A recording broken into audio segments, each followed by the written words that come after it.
اس وقت ہمیں جوائن کیا ہے سابق سفارتکار نغمانہ ہاشمی صاحبہ ہے. بہت شکریہ نغمانہ صاحبہ. جس طرح سے کہ دیکھ رہی ہیں کہ اسرائیل نے ایران کے خلاف جنگ چھیڑ دی ہے اور اہم عسکری اور ایٹمی تنصیبات کو نشانہ بنایا گیا ہے, اہم شخصیات کو نشانہ بنایا گیا ہے. آپ کیا سمجھتی ہیں اس پوری صورتحال میں, جس طرح سے ایران جو ہے وہ جواب بھی دے چکا ہے اور آگے بھی جواب دینے کی صلاحیت رکھتا ہے؟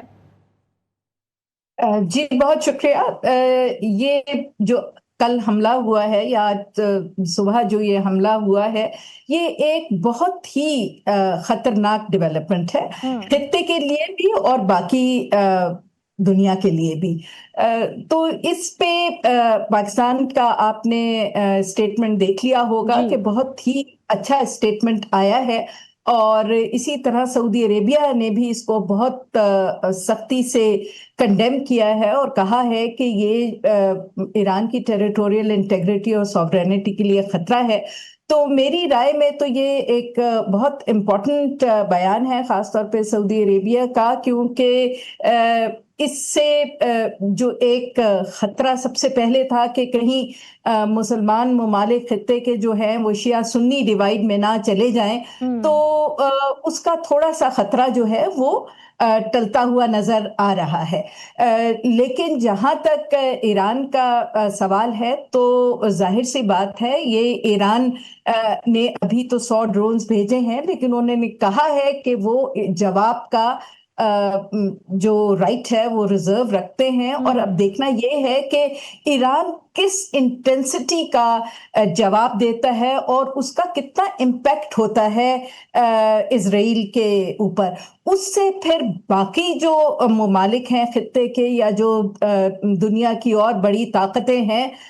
ان کا جو ڈیسیژنز ہوں گے اور ان کے جو ریئیکشنز ہوں گے, اس سے پتہ چلے گا کہ کیا یہ جنگ چند دنوں یا ہفتوں میں ختم ہونے والی ہے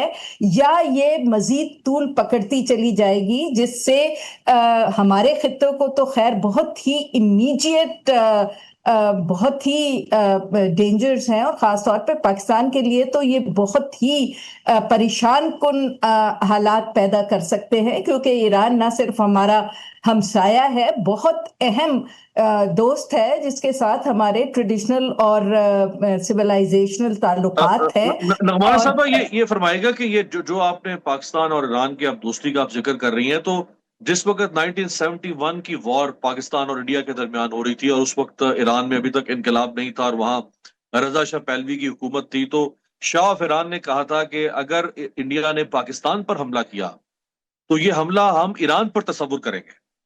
ایک طرح سے وہ خبردار کر رہے تھے انڈیا کو. یہ بہت زبردست جیسچر اور سٹیٹمنٹ تھی. آج پاکستان کس طرح اب ایران کے ساتھ کھڑے ہو سکتا ہے؟